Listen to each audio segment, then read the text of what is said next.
Hello, everyone. My name is Jenny Campos, and today I'm going to be going over my lesson plan. My lesson plan was centered over abnormal behaviors. I'm teaching general psychology to high school juniors or 11th graders, and my lesson came out to be around 70 minutes long. So, the central focus of this lesson is psychologically abnormal behavior. And the prior knowledge that students are going to need for this lesson is classification of psychological disorders, which would have been taught one or two lessons down the line.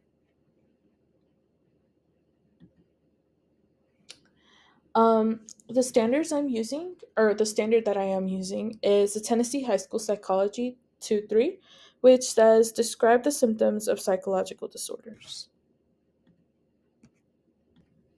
For this lesson plan, I created two objectives.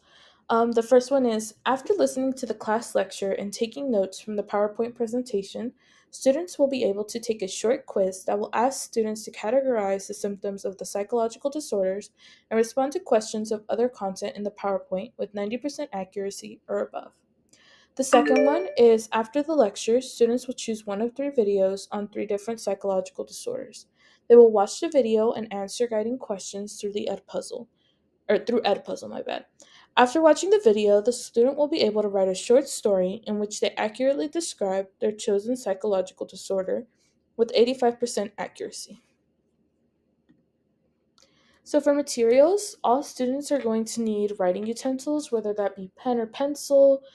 They can use markers, highlighters, glitter pens. It doesn't really matter for their notes. They can do it however they like. But for the quiz, I will require them to use pencils.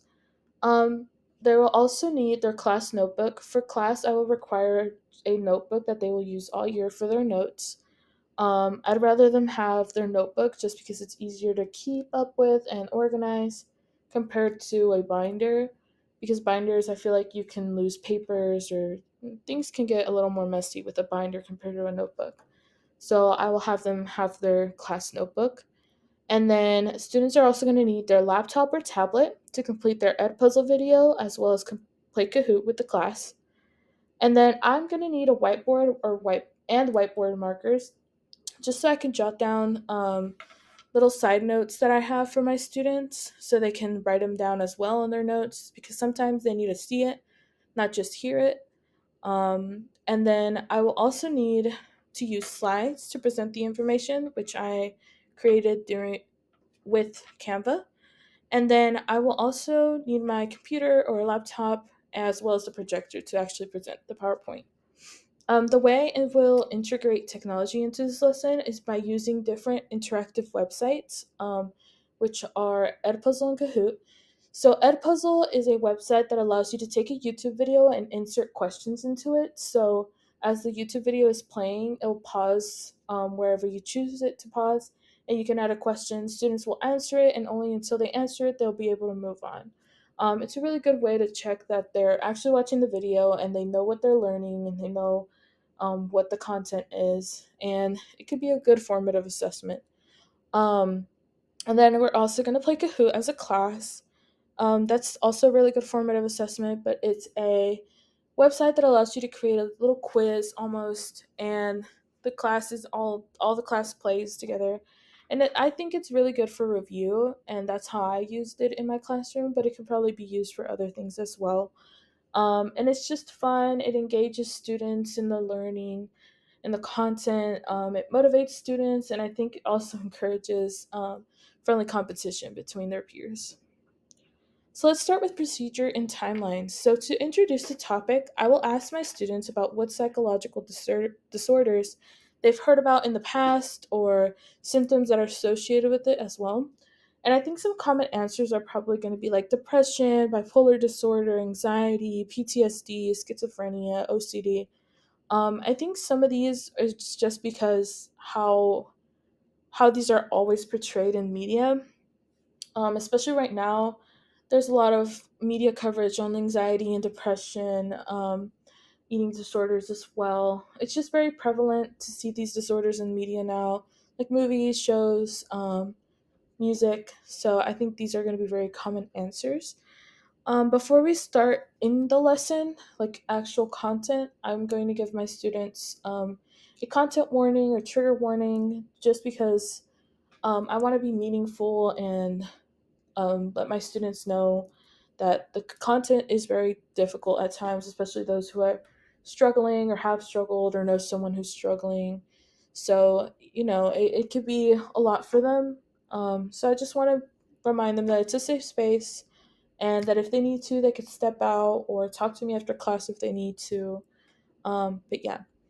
And then to engage my students in actually starting to think about the content, I'm going to ask them about how it has affected their lives. I want them to take a moment to think about how it's affected them or is affecting them or their friends or family or anything like that. And I want them to think about how or why it's important to know about psychological disorders and their symptoms. And I'll probably ask something along the lines like, think about some disorders that have affected or are affecting you, your friends, or your family. And then give them a moment to think, and then move on and say, now think about why it's important to know about the psychological disorders and their symptoms. Obviously, I'm not gonna make them answer the question, especially the first one, just because it's a little personal and I don't want to pry, as well as like it could be uncomfortable, and they don't have to share if they don't want to. They'll only share if they really, really want to. Um, but yeah, that's not the first question is not going to be mandatory to answer. But the second question, I do want to hear why people think it's important. And I think some responses are probably going to be along the lines like, it could help us identify people who are struggling. It could help us, educate people on disorders and their symptoms, and create awareness for it. It can help us help people, and help other people, something along those lines. And then after the introduction, I will move on to the lecture, which is around 20 minutes. It's a presentation and it's going to go over 10 disorders: depression, general and anxiety disorder, social anxiety, PTSD, bipolar type 1, bipolar type 2, borderline personality disorder, anorexia nervosa, bulimia, and binge eating disorder. And then the presentation link is provided. I can't open it though. My computer won't record it. Throughout the lecture, I'm going to take some time to ask questions and respond to questions that students may have. Some of the guiding questions I created were, what's the key difference between bipolar disorder type 1 and bipolar disorder type 2? And it's the answer is bipolar disorder type 1. People experience mania, and with bipolar disorder type 2, people experience hypomania. And then the second question I created is that, is PTSD categorized as anxiety or is it its own separate disorder? And the answer is no, it's not anxiety. It's now its own disorder. It's a stress and trauma disorder now. It used to be categorized as anxiety, but it's now changed. And then the last question is, although the symptom is not necessary to diagnose any of the eating disorders, what is a common feeling or symptom that people feel when having an eating disorder? And that is body dysmorphia. Body dysmorphia is just when you have a distorted view of self. Afterwards, after the presentation, students are going to play a short Kahoot game. It's going to be around 10 questions. It's just going to be to prepare them for the quiz. Let me see where they're at, if they actually learned the content, if they're struggling with it, if they got it, Um, questions are just going to be over the presentation, and they're mostly going to be matching questions. So it's matching the disorder to the symptom. An example I provided is a disorder characterized by feeling tense, experiencing flashbacks, and having distressing thoughts. And the answer is PTSD. And then at the end of not the presentation, the Kahoot game, I'm going to go over commonly missed questions just to make sure that they understand why their answer they responded is wrong and why the correct answer is the correct answer. After that, after the Kahoot, the students are going to choose one of the three Edpuzzle videos and answer all the guiding questions that are given as they're watching the video. I provided the three links. One of them is overeating disorder, one of them is depression, and one of them is over anxiety. Students will complete this assignment completely silent, completely individual, unless they have a question for me. Um, for higher order thinking, after the students have completed watching their chosen video, they're going to write a short story. It's going to be around 1 page, max 2 pages. They're going to have 10 minutes to complete it. I provided the instruction page, which basically just gives them all the instructions, the time limit, and what I'm looking for. Their short story should be about the psychological disorder in the video that they watch. So if they watch depression video, their short story should be over depression, and the rest, same for the rest of them. um, this will be turned in given time. It's going to be turned in electronically, probably through Google Classroom or whatever um, system we're using. And then the system or the assignment will be completed individually, no notes. It is a summative assessment, and I won't be grading based on grammar, although it is really important. I just want to see that students understand the content and they're doing it accurately, like they're explaining it accurately. So I'm looking for more of the content of it rather than the grammar, although I will give them feedback over the grammar. It's not going to count towards their grade. Lastly, the last thing the students are going to do is the 15-question summative quiz, which is 20 minutes. I provided the questions.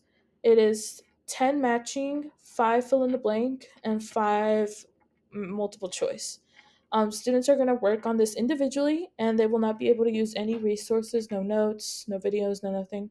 And then students are going to be given a physical copy of this, and they will turn it in when they're complete or they're done or at the end of class. For closure, I will ask students if they have any remaining questions or thoughts about today's lesson, and then we'll answer those questions if they have any. I will let them know about an assignment for quiz corrections and let them know that there's going to be more details about that once they get their quiz back. And then students are going to pack up and leave and get their homework if they hadn't already. So for the formative assessment I chose is 3, and it's students will answer guiding questions while I give the lecture. Students will respond to guiding questions while watching the Ed Puzzle video, and the Kahoot game that we played in class. All of these are going to show me during the lesson how well they're doing, what they're getting, what they're not getting, what I need to go over, review the next day or in the moment. And then for summative assessment, I already went over it. Sorry. For the summative assessment, I have two. So the first summative assessment is a 15 question quiz that incorporates 10 matching questions, 5 multiple choice, and 5 fill in the blank, like I said before.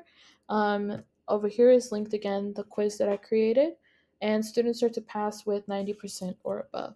The second summative assessment is the short story that students will write about one of the 3 psychological disorders that they reviewed in the short ed puzzle video that they watched.